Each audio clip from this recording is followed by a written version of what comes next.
Welcome back again to the Empty the Quiver podcast. I'm here with JB and our first ever guest, Archers beat writer, and one of my favorite people in the lacrosse world, Zach Carey. Zach, welcome. Hey, thanks for having me, guys. Fired up to be here. Fired up to be the first guest. That's an honor. I don't know if I'm deserving of, but thank you so much for having me. My fellow Pennsylvanian, welcome. Absolutely. Yeah. All our friends out in Utah watching. You got some East Coasters here, but we're holding it down. The East Coast. The team has some Pennsylvania guys too. It's especially early on in its days, more Pennsylvania guys, but still a healthy core. That's a good way to start. When they were assigning cities, I was really locked in and thought Philly. The Archers are going to be Philly, and I really thought. And I bet if Mike Sowers wasn't on the Water Dogs, we'd have a better shot. But I was hoping. Yeah, I think. There's a lot of Philly ties. I mean, Chris Bates, Tony Rash, just from the coaching perspective. Yeah, Grant Ament, Matt Moore, Mac O'Keefe, not from Pennsylvania, but Penn State guy. I think I know nothing about those decisions, but I also thought that Philly was a chance. But I know everybody on the team, and I'm sure all of its fans are fired up that the Archers call Utah home. Yeah, just ask Brett Dobson. Guy loves exactly. Yeah. So, well, like I said, Zach's been the beat writer for the Archers since 2023. Is that right? Yeah. I mean, I don't know what we have to do to get that mojo going again, but two great championships from your tenure there, and I'm sure you've got a ton of stuff. So let's definitely get into it. So Why don't you just kind of introduce yourself? I know you're a Virginia grad, but really, how did you get into lacrosse, and more specifically, the Premier Lacrosse League? Yeah. So I mean, I've been a lifelong lacrosse fan, lacrosse player. My dad played back in the day in the NESCAC in D3 in the Northeast back in the 90s, I guess.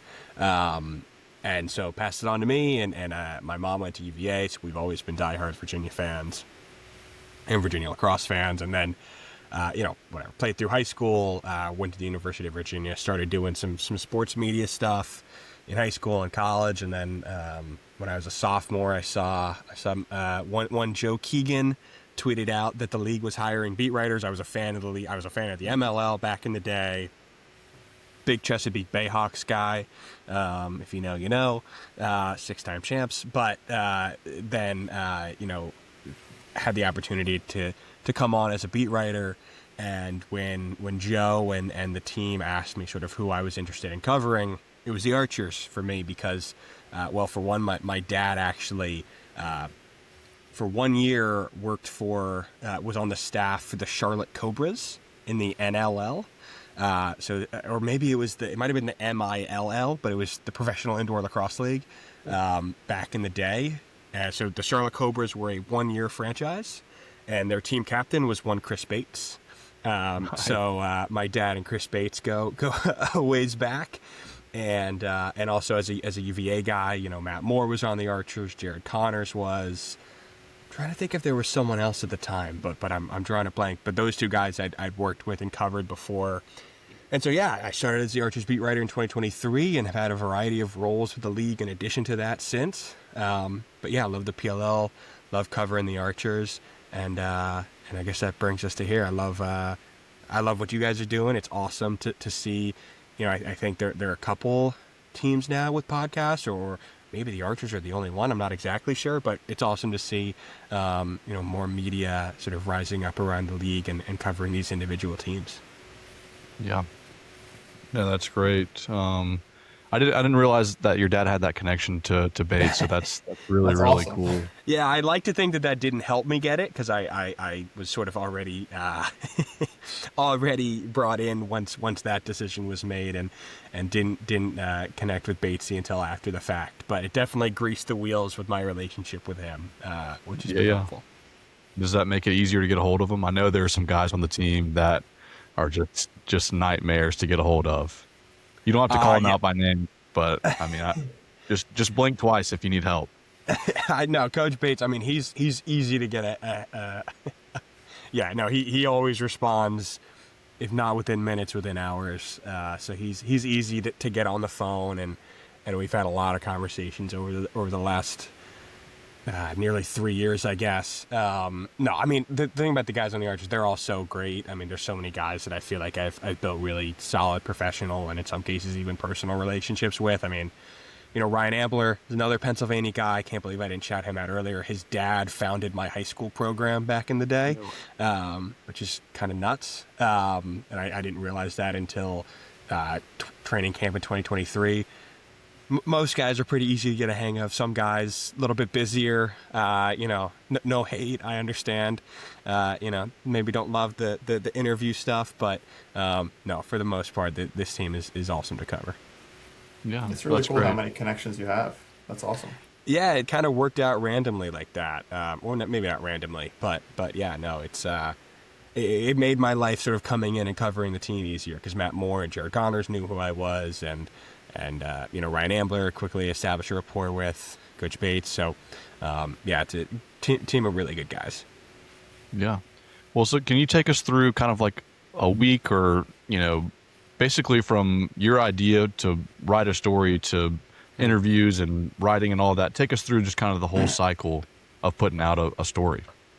Yeah, of course. Obviously there are a lot of different stories that we write for the league. Largely it starts with an idea from me, from either Joe Keegan, who's the league's managing editor, or Zach Cox, who's an editor for us, or it can come from players and coaches. And just like, one thing I try to do is have conversations with guys consistently enough that I can sort of find stories even when I'm not looking for them, if that makes sense.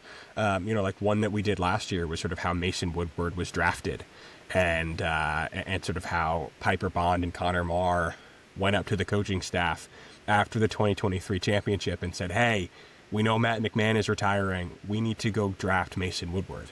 And then, flash forward, 8 or 9 months later, and they take Mason Woodward, 8th overall with their first round pick. And that was just a conversation that Brian Cavanaugh and I had at one point in the fall of 2024. And then it sort of became this story, and we built it out, and we sort of went on multiple platforms. The Brett Dobson story on him foregoing his last year of college to go pro is one that I believe Joe Keegan originally pitched to me. I think he'd heard about it, and then we took it, ran with it. The Lacrosse Network has now done a feature video on it. We wrote a story, and so it typically goes. We come up with an idea. I get on the phone with people. Once I feel like I have enough, I start writing.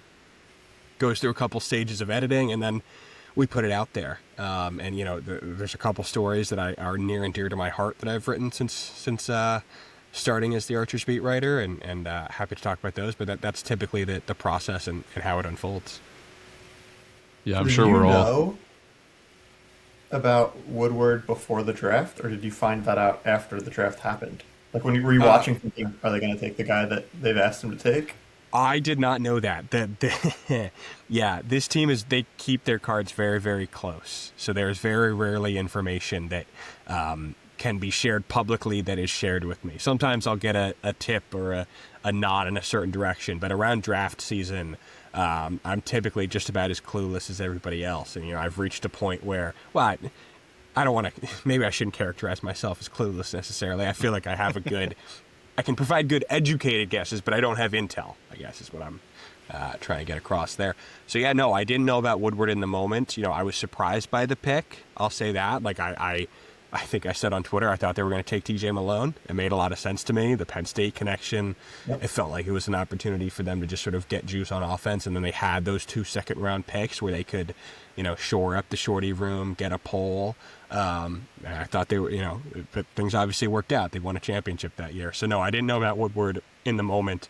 But the staff and the players do a great job of giving me stories after they unfold, which is often the best time to tell them so that I don't ruin any draft boards. I loved reading it, and I just remember thinking, like, it's so cool to hear about things like the guys telling Bates what they think, and then him obviously taking their word for it and going out and doing his research. But it's really cool to get that insider view.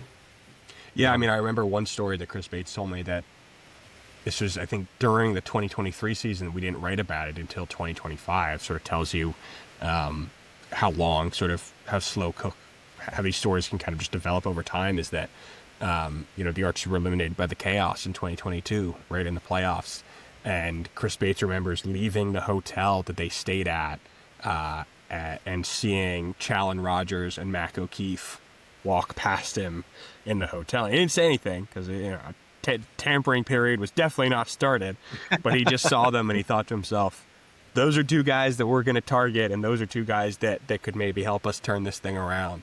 Lo and behold, obviously it did, and yeah. So no, it's awesome to be able to tell those stories, and I'm glad that maybe I provided a little bit of insight into the Utah Archers and sort of how that club has developed over the years. Yeah. Well, going back to some of those stories that you say you hold a little near and dear, I know JB and I both had the same favorite story. And it was from training camp last year with the walkie-talkies. I was going to say that. You read my mind. Can you give us a little bit more insight on just kind of how that whole week went, or obviously that one jumps right out at you, but just any more insight you can give us on that, because I know a lot of people really feel that.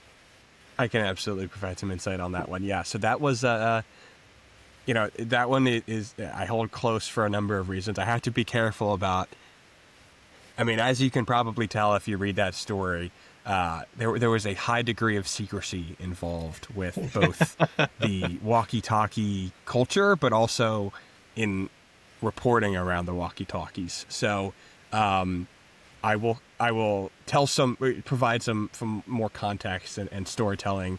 The first thing I will say is that individual parties related to the team did have to be convinced for this story to be approved to be written.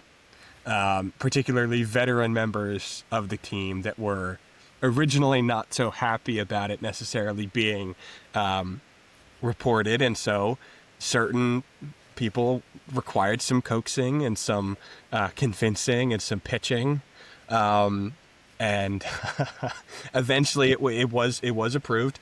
So essentially how the story started is I was at the ring ceremony for the Archers at training camp last year as a steakhouse in Albany, and I was sitting with a couple of league staff members, and we were sort of capturing video, and I was just sort of there to be eyes and ears and sort of see, what's the Chris Bates' message, what's the team sort of environment and vibes, and what stories could we sort of get from this. And I remember Brett Dobson walking up to the front of the room. He collects his ring from Mike and Paul Rabel, takes a photo with them. I hugs Chris Bates, and they're all in their Archers polos, and he's in khakis, and hung to his belt is a neon pink walkie-talkie. And I'm like, what in the world? Why in the world is Dauber wearing a pink walkie-talkie on his belt to receive his championship ring? And I turned to Paige DeVoren, who's the Archer social media coordinator and has been for as long as I've been the beat writer, and a little bit before that as well. And I was like, what? Why does Dauber have a walkie-talkie? And she was quicker to it than me. She'd already heard. And she said, yeah, they brought 4 walkie-talkies to camp to communicate in the dorms at the University at Albany and around training camp and the fields and everything. And I thought, okay, like that's pretty interesting. Like this is a story that could be told. And from there it developed, and they ordered more walkie-talkies, and then everyone just about had a walkie-talkie. And I think it was Piper Bond whose batteries were out, and Brett Dobson gave him batteries from his, I'm forgetting the technical term, but essentially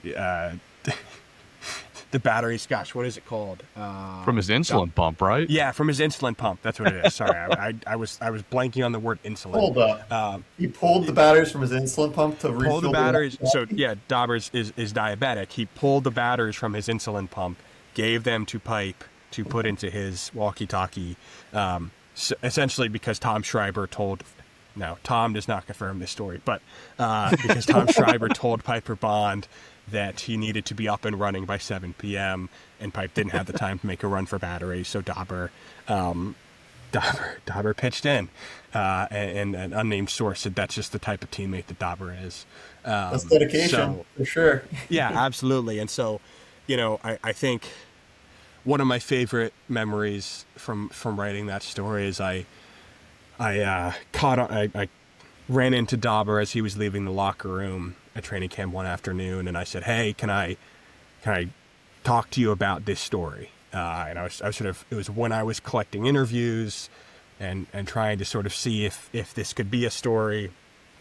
And he said, of course. And so he was walking to the dining hall, and I walked with him to the dining hall, and we chatted about him. And I basically just got to, see him use the walkie-talkie and hear everyone's call signs, walking to the dining hall or the cafeteria with him. And so that was a treat, but Dauber's just a man. But then I was eventually told if I wanted to write the story that I would need a code name of my own, because everyone on the team and related to the team had a code name. So, Tom Shriver was El Matador, Chris Bates was the Godfather, Sis was El Top, lettuce, tomato, onion, pickles, as in burger. There were some that were not so PG rated that are staying in the archives because I have been sworn to secrecy. And so I was essentially told by veterans on the team that for the story to go live, I would have to be brought into this. I hesitate to call it a cult. Fraternity. We'll call it fraternity. Sure. Okay. Yes. Fraternity. That's what we'll go with. To be entrusted with then storytelling around it. And so with the help of my boss, Joe Keegan, we came up with the call sign Cobra, in reference to what I told you guys earlier about the Charlotte Cobras, and Chris Bates approved, and other veteran members of the Archers organization approved. I will say there was one afternoon, I think it was Friday, I remember, so the Archers played Saturday at noon against the Whipsnakes, and I think we heard about it Wednesday, and then Thursday I spent time interviewing, and I was trying to convince the guys, and I eventually at one point ended up, before practice, their practice on Thursday, I was interviewing Connor Marr for it, and some veteran members of the Archers came up to me, and essentially I ended up in this circle of Archers players, yet not yelling, but passionately telling me not to tell this story. Fortunately, I wore them down. I pitched them what I was going to tell, how I was going to tell it. And yeah, I guess coming with the call sign helped as well. And so I just, to all jokes aside, I very much appreciate those guys for letting me tell that story. I think this is a team that does a really good job of bringing people into it, and that's not just, the beat writer or the social media manager or but they do a great job. I mean, well, frankly, even the beat writer and the social media manager, they do a good job of creating this team culture where, I'm not a part of this team, but I can be brought into it to some degree and shown what it's like to be a part of that organization. And they do such a great job with bringing in rookies and free agents. And so I thought that it was and fans, absolutely. Jackson and I went to the 24 championship, the post-game party, downtown Philly. Yeah. It's like they're on the team. The guys are awesome. They really are. Right, absolutely. And so I that was what was so important about telling that story to me is portraying that more and sort of how they did that, because it was originally intended to be a team bonding exercise where they would be off their phones and they'd be able to sort of do something goofy that would, bring these guys together more.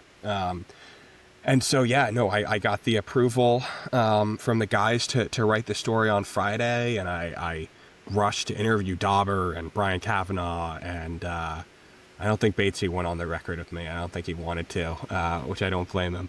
But there was a handful of other guys. I believe at one point it was decided that guys on rookie deals were allowed to talk, but nobody else was necessarily. And so I got the approval Friday. We covered the games Friday night, and I got back to my dorm in Albany around maybe 11 p.m. on Friday, and then wrote till 4 a.m., sent it over to our editor, and we published it 8 a.m. the next morning, 4 hours before the Archer season opener. So, there's some more anecdotes about that story, but it's easily one of my favorites that I've written because I was there, and in a league that is obviously a tour-based model. That's not always the case, and it was an opportunity, I think, for me to continue to build my relationship and build trust with the guys because, my point of emphasis throughout was that, I'm not going to write this story if you guys don't want me to write this story. And so that was, I wanted to get across why I wanted to write it, but I didn't want them to think that I was coming in over the top because I'd heard about it and then I was going to, source out questions and talk to a couple guys who would and then write a story that 75% of the team didn't want published.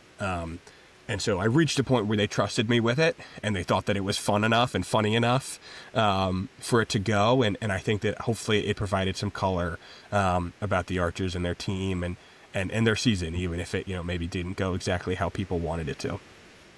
It's my favorite story that I've ever read on the PLL app. I vividly remember reading it in the car on the way to Albany. So I was going to the game and driving up there, rainy and cold and miserable. Yeah. But it was cool, and to see like some of the behind the scenes stuff that you would never get to find out. It was awesome. Yeah, well, I appreciate that. Yeah, no, I appreciate the team for letting me write it, and obviously the league for putting me in the position to do so. So yeah, that's probably my favorite Archer story that I've written.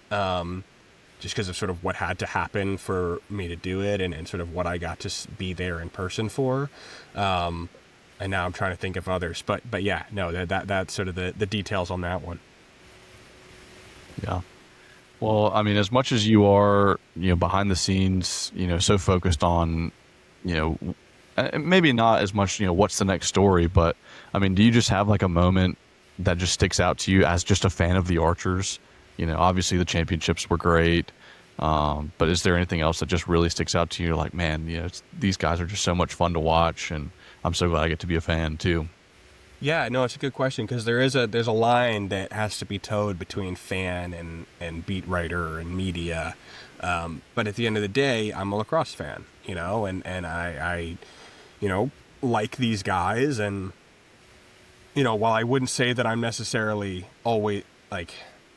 It's tough because you have to separate emotion from things, like you don't want to be, say they have a tough game offensively. If I'm a fan, if I'm a fan as a beat writer, maybe I'm frustrated and I can't let that frustration come across, or say they're doing great, you have to be able to be level headed. You can't let sort of, your perception, sort of be clouded. And so it's a balance of like, being a human being, and having relationships with people and wanting them to succeed because you like them as people and you enjoy watching them play the game, but also being, somewhat unbiased and indifferent and being able to sort of keep that focus. In terms of specific moments, gosh, I mean, over 3 years now, there have been a handful, and a good number now. I think, one game that I really enjoyed that they lost was the season finale in 2023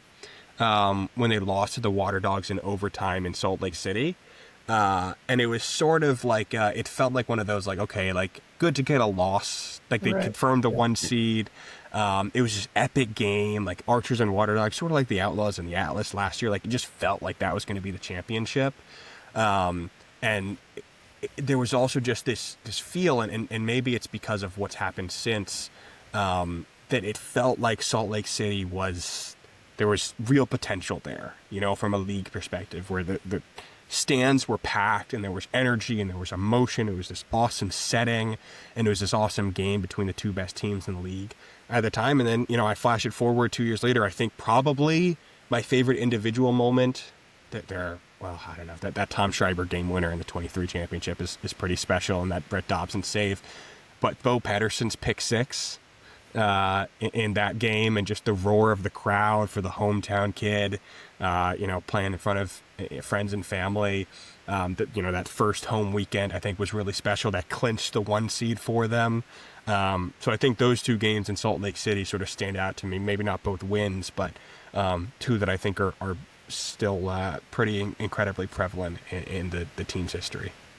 So how do you separate the Virginia Shelley when the Atlas come to town? Are you cheering for like a 19-18 game where Shelley scores 10 goals and So that's a good point. No, it's a good question. Yeah, I went to middle school with Connor Schellenberger.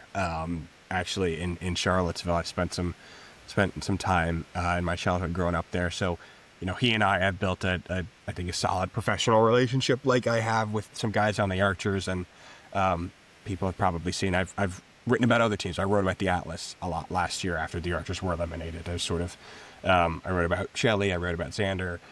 And so, yeah, it's a good question, like when you have personal relationships with people on both sides, it becomes more complicated, right? Like, Xander Dixon and Connor Schellenberger, two guys I built relationships with. Stephen Brooks, Chaos now, is someone that I've talked to a good bit over the last year. So it's a balance of like, okay, I want everybody to win. And I don't necessarily root for 1918. I was happy for Connor that he won MVP last year. I think he very much deserved it. But I also, I like seeing Brett Dobson make saves. I love Tony Resch's defense. I don't want to see Tony Resch's defense flamed, and it very rarely is. Don't get me wrong. There's no wishing or praying that I have to do for that defense to succeed year over year, game over game. But yeah, no, it does get interesting once you sort of start to have those personal / professional relationships on multiple sides. I'm far from Donna Kelsey. There, like eons from that. Yeah, but maybe when the Archers and the Atlas played, that's maybe an accurate representation. But no, I think the Archers guys would be happy to hear that. So I don't think that's necessarily the case. But yeah, at the end of the day, I'm Rob Lowe sitting in the stands with the PLL shield on top. So I think that's maybe the most accurate representation of my role and my rooting interests. Get yourself a Matty Palem jersey. Yeah, exactly. I need one. I do. Oh, that's great. Well, let's talk a little bit more long term. I mean, what really is the long term goal for you? I mean, do you have like a dream? I mean, obviously the PLL is a great league, but did you aspire to write for anybody else? I mean, what was the dream when you were little?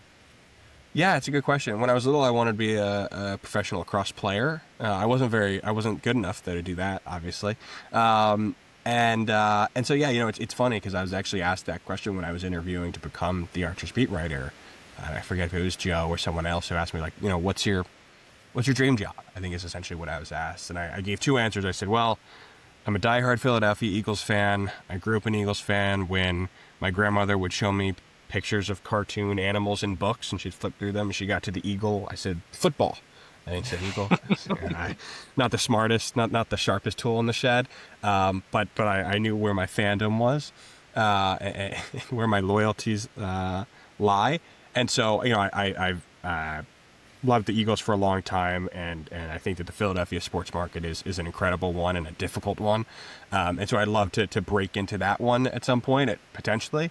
But the other answer I gave is I'd love to be covering professional lacrosse full time. And it's something that just like players want to be full time, media members want to be full time too, and so I think if you're asking me right now, like those are probably the two options that I'd point to if that's where I wanted my career to go. It's difficult and it's not easy, and everybody wants to be in sports and everybody wants to be in sports media. But yeah, I know those are sort of the goals that I'm chasing. We'll see. I've been fortunate with the PLL to do a lot of different things and learn a lot of different things and pick up new skills and meet new people. And so I'm really grateful for all the time that I've spent with them. And I'd love to be a part of the PLL and covering lacrosse, for a long time to come. Yeah. All right. Well, I want to test this section out for you since you're our first guest and all. This is our quick stick questions. All right. Okay. Maybe these aren't all applicable to you, but I'll pick out the ones that are. I guess I can ask it this way: what sport and position would you play in the PLL? So I was a lefty attackman back in the day. Okay. I'm a little bit bigger. I'm about 6'2". So when I was younger, I was a bull dodger. I wanted to get through people on the lefty wing. So that's probably what I would want to play in the PLL. And I've told Chris Bates, if they run into another Connor Field situation, lefty attackman out in the PLL championship, he's got my number. All right. I'm not as in shape as I was when I was 17 playing high school lacrosse, but if an emergency occurs, he'd probably be better suiting up himself, frankly. But if an emergency occurs, I'm around. Yeah, no, that's awesome. What's your favorite matchup to watch in the PLL? It could be players or teams. Oh gosh, that's a good one. Graham Hossick versus Brennan O'Neill is a player matchup that I've loved watching. I think Graham shut him down for a number of games. Obviously, Brennan fired back a little bit in Salt Lake City last year, unfortunately for the Archers. I love watching them go head to head. I'm really excited to see Gavin Adler and Connor Schellenberger match up. I've seen them go one-on-one at training camp before, and that's a heavyweight battle. In terms of teams, I mean, Denver and the Atlas was great this year, but I think probably my favorite rivalry in the PLL is Archers Chaos. When I started as the beat writer of the Archers, the Chaos were their bugaboo, and that was sort of the thing. Like, that was the team. The Chaos are the only team that the Archers didn't beat in 2023. They lost early in the season and then didn't see them again. I don't think the Archers are particularly concerned with that. They won the championship, and that's what matters. But, and obviously the next year they got over that hump in the playoffs for real, to a significant degree. But I've really enjoyed how the Chaos defend and how that forced the Archers to change. Like before 2022, they were a passing offense. They were an offense that wanted to move the ball and draw slides and be feeders, and you had and Tom Schreiber and Grant Ament, who were great at that, and you had great shooters like Marcus Holman and Will Manny, and they were able to attack teams like that. But the Chaos would throw things at them. They would short stick an attackman. They would force the Archers to win one-on-one matchups. What do the Archers do? Okay, they become matchup dominant. They put Grant Ament at midfield. They bring Matt Moore down to attack for some oomph on that righty wing. Grant Ament's a matchup problem out of the box. They bring in Mac as a sort of shooter to stretch the defense on that lefty wing a little bit more. Obviously to pair with Grant. So I think sort of how those two teams have battled back and forth over the years, for the Chaos, different coaches, but sort of similar personnel on that offensive and defensive end, has been really fun to watch, and I'm excited to see it again in 2026. Yeah. And, what's your vision for the 2026 Archers? Well, I mean, where do you see the offense going? Who's our first overall pick if we even keep it? What does 2026 look like, if you're Chris Bates? Yeah, it's a great question. I think, they reportedly made a big run at Gavin Adler, in player movement. They tried to sort of bring in that big name. There's another player movement window after Champ Series. And so, I think that frankly, this is probably the group that they've got. It's the guys that they have signed to the team right now. And then obviously they have a lot of chips to play with for the PLL draft. I think, obviously sort of the big unknown is Graham Hossick right now. Graham Hossick is unsigned, and so I think that's a reality that, we'll see. Maybe something changes, but for the moment, the Archers are without that sort of tier 1A cover defender. And I think with the number one pick, you potentially have the opportunity to pick one up. I think Will Schaller is my favorite, personally, my favorite target for the Archers with that number one pick. At the same time, I would understand if someone hears that and says, hey, they were the worst offense in the league last year. They gotta bring somebody in. I'd say, yeah, I get where you're coming from. It's sort of a hard decision to make. I think fortunately, having the number one pick means you also have the number 9 pick and the number 17 pick. And we've seen what Chris Bates does, with early third round picks. And so, they've got options. Obviously there's the storyline of, will they be picking first overall? Will another team in the Western Conference with, maybe some green in their colors try to move up? It's very possible. But yeah, I think defense is probably where you go at 1-1, because I think that there's a depth of options on the offensive side that could fall to them at 9, like a Silas Richmond, get another Albany attackman in there, who could be a massive help for this offense. And then it's a question of sort of how do you put those offensive pieces together, because Chris Bates he's put the hammer down, and he's told me that he's going to put the hammer down on the guys, that no spot is safe, no spot is secure heading into this season, heading into training camp. And so I think it's going to be a challenge for the coaching staff and a challenge for the players on offense, especially to improve on 25 and sort of find both potentially outside personnel via the draft and also, improvement within the personnel that they've got right now, to see if they can get back to that championship contender level. And I think one thing that's important to remember, and I'm sorry if I'm rambling, but they really weren't that far from making the playoffs last year. And this is something... One Marcus Holman miracle goal away, honestly. Exactly that, but also just like they were 4-6, and how many? I'm pulling up the standings now. I think there were 2 or 3 other 4-6 teams, and so a tiebreaker works in their favor. Yeah, there were 3 other 4-6 teams, and they had 3 games. The Archers had 3 games that they didn't give up more than 10 goals, and they lost. Exactly. So you're that close to winning 6 or 7 games. And they didn't get help. It was that, I think it was that Denver weekend where they needed a couple of results to go their way, and they didn't. They didn't get any results to go their way. They just didn't get any results. No. Right. And so I would make the point that even though they had this down year, even though they were last in the league and are picking first overall and had the worst offense statistically in the league, it is still a championship culture, and it is still a team with championship ambitions and also championship pedigree. So, I think the Archers are going to bounce back. I don't expect them to be picking first overall next year by any means. But it's a tough league. It's a deep league, and we saw that this year with the Chaos and the Redwoods, the way that expectations can be turned on their head. So I'm excited for the draft. I'm excited for this season to get started in Salt Lake City. I think that this is going to be a fun year for the Archers. I think it's a compelling year for them. 2-time champions to last in the league to sort of what's next and what's that next era. And we've seen Chris Bates turn over a roster before. I don't think that there's going to be a complete roster overhaul this go around, but sort of what's that next 2 to 3 year era of the Archers. I think that starts in 26. Nice. Awesome. Anything else, JB? Do we want to do, we didn't prep Zach, so he doesn't have to participate, but are you ready with a trading card for our trading card segment? I would have to run and go get it, but I'm certainly happy to do so. I'll share mine, and it's just because he's mentioned him 2 or 3 times now. He mentioned him as his favorite matchup to watch. He mentioned him as the best defender in the league, and a free agent that is unsigned. So I'm going to put the good energy out into the air, and I'm going to manifest that Graham Hossack re-signs with the Archers. This is numbered to 50. It's the moment where he had a 123-mile-per-hour shot at the All-Star weekend, which, look at him. Just a great moment. I don't know, did you write the back of this, Zach? I did, yeah.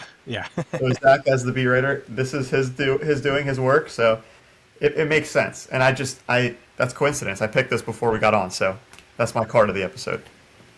All right, and my card today is a little bit before Zach joined us, but this is Trey Leclerc's rookie card, number 5 from the 2021 series. So it's the second set the PLL ever put out, just rookies and the All-Pro teams. Unfortunately, we didn't get a lot of Trey last year. Really, really excited to see him come back. I know, 2 seasons ago he was an All-Pro. I think injuries and just not being in the rhythm kind of hurt him last year, but definitely a really exciting player, and I can't wait to see him back in action this year. Zach, if you look at Matt Moore and Trey Leclerc, they did not play a single game together last season. Yeah. Trey was out for games 1 through 5. Matt was out 5 through 10. Together on the field, how big of a difference is that going to make? Yeah, I think it gives him that physical oomph, I guess, on that righty wing and on that right side. Chris Bates thinks about offense. He doesn't think about offense like attack and midfield. He thinks about it like lefties and righties. He splits it down the middle. And so last year, you look at sort of that production from that right side, Sam King stepped up in a major way. I think Tom and Grant probably had relative down years to what's expected, and I think that was in some part because of the fact that they didn't have a healthy Trey LeClaire for the whole season, and they didn't have a healthy Matt Moore to win matchups and to be shooters from the outside. And so, yeah, I think if you get both those guys back performing like they have in the past, and I mean, if you just look at this team and you say everyone's healthy, that's an improvement on last year, just because of how many injuries there were. So, yeah, I mean, I think that their absences were huge last year, and I think that if you get both of them back, and you get a healthy Tom and a healthy Grant, you're still looking at a roster that's won a pair of championships. And you add in Sam King, obviously, and Dyson Williams. Dyson was a part of the 2024, of course, but you add in some of those new pieces. You add in 1 to 2 guys from this upcoming draft, and all of a sudden, they can win matchups again. Like, this is not with, they are hardly building up from rock bottom. Despite the fact that their record last year was quote unquote at the rock bottom of the league. So yeah, no, I have a lot of faith that they will be able to bounce back, and they have an offensive mind in Chris Bates that I think a lot of people trust and believe is one of the best in the game and in the history of the game. Absolutely. Well, Zach, we want to thank you so much for not only coming on the show, but being our first guest. We're so thankful for all the work that you've done and will continue to do. Any last things to say? No, I don't think so. I appreciate you guys for having me on. We'll continue to be plugging out content on the PLL app on PremierLacrosseLeague.com, and yeah. So if you're an Archers fan, I'm looking forward to draft season. I think it's going to be a fun year. Obviously, Adam Lamberti, our league rater and draft analyst, does so much great work. Hoping to join him in that this spring. And of course, we obviously have so much great coverage across so many different channels on the written side, among our beat writers, and also across social and YouTube platforms. So excited for 2026. Obviously we started up, unfortunately, without the Archers at championship series, but I think it's going to be a great year for the league, and hopefully for Archers fans, a great year for Utah. Yeah, and why don't we start it off with a Philadelphia 76ers championship and then roll that into a Utah Archers championship. Next time at a Sixers, we'll meet up. Absolutely. Let's do it. Awesome. Well, thanks again, Zach, and remember, let it fly.